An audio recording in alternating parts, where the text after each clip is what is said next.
So here we have the BMW 320d on a 55 plate. I'm going to start off by showing you around the outside of the car, and then we'll hop in and run through some of the controls on the inside of it. From the outside, you can see it's a four-door car with alloy wheels. We'll start off inside the boot area of the car, first of all. As we approach the back of the car, you can see we have reversing sensors and plenty of boot space as well.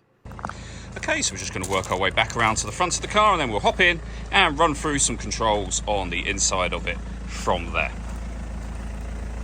Just briefly before we climb in, I think it's well worth seeing the interior from this exterior point of view. There's plenty to run through on the dashboard, so let's hop in and we'll do that now. Okay, now that we're inside the car, we're going to start with the dials. On the left-hand side, we have the speedometer and fuel gauge. On the right-hand side, the rev counter.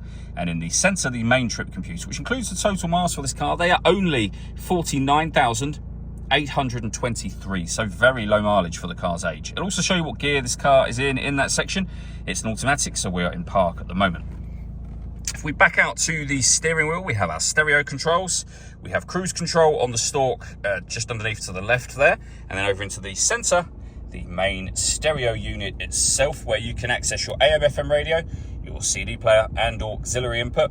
If we hit the menu button, you can then access your onboard computer. You can configure things like the temperature, time, so when the clock is changed, for example, all underneath that heading. And the main volume for the stereo is there. We have our CD player, as you can see. Dual zone climate control, so you can adjust the passenger and driver temperature. You can increase and, of course, decrease the fan speed. You can determine where you'd like the air to be distributed within the car. The air conditioning's on at the minute, so that's off. Back on again.